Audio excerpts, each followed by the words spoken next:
വോട്ടെടുപ്പ് നടന്ന വയനാട് ചേലക്കര മണ്ഡലത്തിൽ അവസാന പോളിംഗ് ശതമാനം പുറത്തു വന്നിട്ടുണ്ട്. ഇലക്ഷൻ കമ്മീഷൻ ഔദ്യോഗികമായി അവസാന പോളിംഗ് കണക്കുകൾ പുറത്തുവിടുകയും ചെയ്തു. വയനാട് മണ്ഡലത്തിൽ ആകെ പോളിംഗ് 60.79% മാത്രം. 60.79%. കഴിഞ്ഞ തവണ അത് 73.57%. അതിനു മുമ്പ് 80% ഏറെയായിരുന്നു എന്ന് കണക്ക് കൂട്ടണം. എന്ന് വെച്ചാൽ പോളിംഗ് ശതമാനം ഓരോ തെരഞ്ഞെടുപ്പ് കഴിയും തോറും കുറഞ്ഞു വരുന്നു എന്നർത്ഥം. ഏറ്റവും ഒടുവിൽ പ്രിയങ്ക ഗാന്ധി മത്സരിച്ചപ്പോൾ പോളിംഗ് ശതമാനം വെറും 60.79% മാത്രമാണ് ഇലക്ഷൻ കമ്മീഷന്റെ അവസാനവട്ട കണക്ക്. ഇനിയിപ്പോൾ ചേലക്കര നിയമസഭാ മണ്ഡലത്തിലും പോളിംഗ് ശതമാനം കുറഞ്ഞു. 69.39 മാത്രമാണ് പോളിംഗ്. കഴിഞ്ഞ തവണ അത് 77.4%. 77.40% അതാണിപ്പോൾ 69.39% കുറഞ്ഞിരിക്കുന്നത്. ഏകദേശം 8% കുറവ് രേഖപ്പെടുത്തിയിട്ടുണ്ട്. 8% കുറവ് മൊത്തത്തിൽ രേഖപ്പെടുത്തുമ്പോൾ മണ്ഡലത്തിൽ പോൾ ചെയ്ത വോട്ടുകളുടെ എണ്ണം വർദ്ധിക്കുന്നുണ്ട്. 1000-ഓളം വോട്ടുകളുടെ എണ്ണം കഴിഞ്ഞ തവണ പോൾ ചെയ്തതിനേക്കാളും വർദ്ധിച്ചിട്ടുണ്ട് എന്നതുകൂടി കണക്കാക്കണം. എന്ന് വെച്ചാൽ പോളിംഗ് ശതമാനം കുറഞ്ഞു എങ്കിലും വോട്ട് ചെയ്ത ആളുകളുടെ എണ്ണം വർദ്ധിച്ച ഒരു പ്രത്യേക സാഹചര്യവും കൂടി അവിടെയുണ്ട്. ചേലക്കര മണ്ഡലത്തിൻ്റെ ഒരു പ്രത്യേകതയുണ്ട്. പോളിംഗ് ശതമാനം കുറയുന്തോറും LDFന്റെ ഭൂരിപക്ഷം കൂടിക്കൂടി വരുന്നു എന്നതാണ് ചേലക്കര മണ്ഡലത്തിൻ്റെ ഒരു പ്രത്യേകത. ഏറ്റവും കൂടുതൽ പോളിംഗ് രേഖപ്പെടുത്തിയ 2016 തെരഞ്ഞെടുപ്പിൽ LDFന്റെ ഭൂരിപക്ഷം 10,200 വോട്ട് മാത്രമായിരുന്നു. UR പ്രദീപ് തന്നെയായിരുന്നു അന്ന് LDFന്റെ സ്ഥാനാർത്ഥി. ഇപ്പോൾ മത്സരിക്കുന്ന അതേ സ്ഥാനാർത്ഥി. കെ തുളസിയായിരുന്നു കോൺഗ്രസ് സ്ഥാനാർത്ഥി. ഷാജിമോൻ PP ആയിരുന്നു BJP സ്ഥാനാർത്ഥി. 79.21% പോളിംഗ്. UR പ്രദീപിന്റെ ഭൂരിപക്ഷം 10,200 വോട്ട് മാത്രമായിരുന്നു. 2021 എത്തുമ്പോൾ പോളിംഗ് ശതമാനം വീണ്ടും കുറയുകയാണ്. 77.40 പോളിംഗ് ശതമാനം എത്തുന്നു. 77.40. അപ്പോൾ കെ രാധാകൃഷ്ണന്റെ ഭൂരിപക്ഷം 39,400 വോട്ട്. പോൾ ചെയ്ത വോട്ടിന്റെ 50%-ലേറെ കെ രാധാകൃഷ്ണൻ ലഭിക്കുകയാണ്. 54.41% വോട്ട്. എന്ന് വെച്ചാൽ 39,400 വോട്ടിന്റെ ഭൂരിപക്ഷമാണ് കെ രാധാകൃഷ്ണന് ലഭിച്ചിരിക്കുന്നത്. 2011 വരുമ്പോഴും പോളിംഗ് ശതമാനം കുറയുകയാണ്. 2016 അപേക്ഷിച്ച് 2019 കണക്കാക്കുമ്പോൾ പോളിംഗ് ശതമാനം 76%. 79 നിന്ന് 76.52 പോളിംഗ് ശതമാനം കുറയുമ്പോൾ ഭൂരിപക്ഷം വീണ്ടും 24,676 കൂടുന്നു എന്നർത്ഥം. എന്ന് വെച്ചാൽ പോളിംഗ് ശതമാനം കുറയുന്ന ഓരോ ഘട്ടത്തിലും LDF സ്ഥാനാർത്ഥിയുടെ വോട്ട് കൂടുന്നതാണ് ചേലക്കര മണ്ഡലത്തിന്റെ ഒരു പ്രത്യേകത.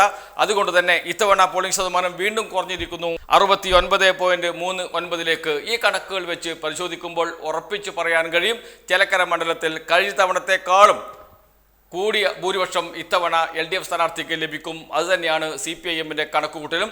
കഴിഞ്ഞ തവണ ലഭിച്ച 39,400 വോട്ടിനേക്കാളും ഭൂരിപക്ഷം വർദ്ധിക്കും ഇത്തവണ എന്നാണ് CPIMന്റെ LDFന്റെ പ്രാഥമിക കണക്കുകൾ പറയുന്നത്. അതിന് CPIM മുന്നോട്ട് വെക്കുന്ന ചില കാര്യങ്ങൾ കൂടിയുണ്ട്. LDFന്റെ ശക്തി കേന്ദ്രങ്ങളിൽ പോളിംഗ് ശതമാനത്തിൽ വർധനവുണ്ടായിട്ടുണ്ട്. ഉദാഹരണമായി ചൂണ്ടിക്കാണിക്കുന്നത് പാഞ്ഞാൾ, ദേശമംഗലം, പരവൂർ, വെള്ളത്തോൾ നഗർ, തിരുവല്ലാമല തുടങ്ങിയ സ്ഥലങ്ങളിൽ CPIMന് ശക്തിയുള്ള സ്ഥലങ്ങളിൽ പോളിംഗ് ശതമാനം വർദ്ധിച്ചു എന്ന് കാണുമ്പോൾ സ്വാഭാവികമായും CPIMന്റെ വോട്ട് പരമാവധി പോൾ ചെയ്യിക്കാൻ കഴിഞ്ഞു എന്ന് വേണം കണക്കുകൂട്ടാൻ. പോളിംഗ് ശതമാനം കുറഞ്ഞിരിക്കുന്നത് മുള്ളൂർക്കര, ചേലക്കര തുടങ്ങിയ മണ്ഡലങ്ങളിലാണ്. അവിടെ UDFന് ശക്തി കേന്ദ്രമാണ്. ചേലക്കര UDFന്റെ ശക്തി കേന്ദ്രം എന്ന് പറയാൻ പറ്റില്ല.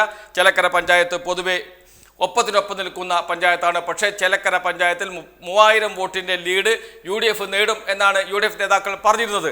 അങ്ങനെയാണെങ്കിൽ അവർ അത് അവരുടെ ശക്തി കേന്ദ്രമായി കണക്കാക്കുന്നുണ്ട്. പക്ഷേ ഒപ്പത്തിനൊപ്പമാണ്. എന്നാൽ മുള്ളൂർക്കര അങ്ങനെയല്ല, UDFന്റെ ശക്തി കേന്ദ്രമാണ്. അവിടെ 70% പോളിംഗ് നിന്നു എന്ന് വെച്ചാൽ ആ പഞ്ചായത്തിൽ പോളിംഗ് കുറഞ്ഞത് UDFന് തിരിച്ചടിയാകും. അതോടൊപ്പം തന്നെ പഴയന്നൂര്, കൊണ്ടാഴി എന്നീ UDFന്റെ ശക്തി കേന്ദ്രങ്ങളിലും പോളിംഗ് നന്നേ കുറഞ്ഞിട്ടുണ്ട് എന്നാണ് CPIMന്റെ കണക്കുകൂട്ടൽ. എന്ന് വെച്ചാൽ CPIMന് ഈ മണ്ഡലങ്ങളിൽ നിന്നെല്ലാം അനുകൂലമായ ഒരു വോട്ടിംഗ് ലഭിച്ചിട്ടുണ്ട് എന്ന കണക്കുകൂട്ടൽ CPIM എത്തുന്നു. ചേലക്കര മണ്ഡലത്തിലെ 9 പഞ്ചായത്തുകളിലും LDFന് ലീഡ് ഉണ്ടാകും. അങ്ങനെ എല്ലാ പഞ്ചായത്തുകളിലും ലീഡ് നിലനിർത്തി 39,000-ലേറെ വോട്ടിന്റെ ഭൂരിപക്ഷത്തിന് LDF സ്ഥാനാർത്ഥി UR പ്രദീപ് ജയിക്കും എന്നാണ് CPIMന്റെ LDFന്റെ പ്രാഥമികമായ കണക്കുകൂട്ടൽ. പക്ഷേ മണ്ഡലത്തിന്റെ പൊതുസ്ഥിതി പരിശോധിക്കുമ്പോൾ നിഷ്പക്ഷമായി നോക്കുമ്പോൾ LDFന്റെ ഭൂരിപക്ഷം ഏകദേശം 15-നും 20-നും ഇടയിലായിരിക്കും എന്നാണ് രാഷ്ട്രീയ നിരീക്ഷകർ തന്നെ പറയുന്നത്. LDF ജയിക്കുമെന്ന കാര്യത്തിൽ ആരും തർക്കം പറയുന്നില്ല. LDF തന്നെയായിരിക്കും ജയിക്കുക. പക്ഷേ ഭൂരിപക്ഷം LDF കണക്ക് കൂട്ടുന്ന 39,400 അപ്പുറത്തേക്ക് കടക്കാൻ സാധ്യതയില്ല.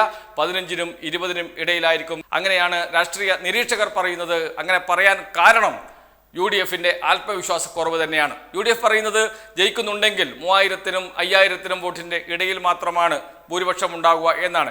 ജയിക്കുന്നുണ്ടെങ്കിൽ, അതാണ് പറയുന്നത്, ജയിക്കുന്നുണ്ടെങ്കിൽ നേരിയ ഭൂരിപക്ഷത്തിന് മാത്രമേ രമ്യ ഹരിദാസ് ജയിക്കാൻ കഴിയൂ. അത് 3000-നും 5000-നും ഇടയിലായിരിക്കും ഭൂരിപക്ഷം എന്ന് പറയുന്നു. എന്ന് വെച്ചാൽ തോൽവി സമ്മതിക്കുന്നു UDF എന്നർത്ഥം. UDF നേതാക്കൾ തോൽവി സമ്മതിക്കുന്നു. LDF കേന്ദ്രങ്ങൾ വലിയ ആത്മവിശ്വാസത്തിലുമാണ് ഉള്ളത്. പോളിംഗ് ശതമാനത്തിന്റെ, ഓരോ പഞ്ചായത്തിന്റെയും പോളിംഗ് ശതമാനം എടുത്തു നോക്കുമ്പോൾ അത് LDFന് അനുകൂലമാണ് എന്ന് നമുക്ക് വിലയിരുത്താൻ കഴിയും.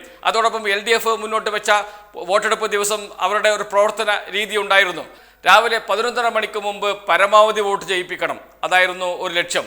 ഉച്ചയ്ക്ക് മുമ്പ് 12:30 മുമ്പ് മുഴുവൻ വോട്ടുകളും പോൾ ചെയ്യിക്കണം LDFിന്റെ CPIMന്റെ, ഇതായിരുന്നു ലക്ഷ്യം. അതനുസരിച്ചുള്ള ഗ്രൗണ്ട് വർക്കാണ് CPM പ്ലാൻ ചെയ്തത്. അത് പോളിംഗ് ശതമാനത്തിൽ പ്രതിഫലിക്കുകയും ചെയ്തിരുന്നു. ഉച്ചവരെ 51% വോട്ടുകൾ പോൾ ചെയ്തിരുന്നു. എന്ന് വെച്ചാൽ CPIMന്റെ LDFിന്റെ വോട്ടുകൾ ഉച്ചയ്ക്ക് മുമ്പ് തന്നെ പോൾ ചെയ്യിച്ചു എന്നർത്ഥം. ഉച്ചയ്ക്ക് ശേഷം 6 മണിക്കൂറിന് ഇടയിലാണ് ശേഷിക്കുന്ന 10% വോട്ട് പോൾ ചെയ്തത് എന്നോർക്കണം. എന്ന് വെച്ചാൽ UDFിന്റെ വോട്ടുകൾ പോൾ ചെയ്തിരിക്കുന്നത് ഉച്ചയ്ക്ക് ശേഷമാണ്. രാവിലെ പരമാവധി LDF വോട്ടുകൾ വോട്ട് ചെയ്യിപ്പിക്കുക എന്ന CPIMന്റെ പ്രവർത്തന രീതി അവിടെ വിജയിച്ചിരുന്നു എന്ന കണക്കുകൂട്ടലിലാണ് ഇപ്പോൾ CPIM ഉള്ളത്. ഇതെല്ലാം കണക്ക് കൂട്ടുമ്പോൾ ഒരു സംശയവും വേണ്ട, LDFന് തന്നെയായിരിക്കും വിജയം. അത് ഭൂരിപക്ഷം എത്ര എന്ന തർക്കം ഉണ്ട്. LDF കണക്ക് കൂട്ടുന്നു 39,400 എന്ന കഴിഞ്ഞ ഭൂരിപക്ഷത്തിനേക്കാളും അധികം ഭൂരിപക്ഷം ഇത്തവണ ലഭിക്കും എന്ന്. എന്നാൽ നിഷ്പക്ഷരായ രാഷ്ട്രീയ നിരീക്ഷകർ പറയുന്നത് 15-നും 20-നും ഇടയിലായിരിക്കും LDFിന്റെ ഭൂരിപക്ഷം എന്നാണ്.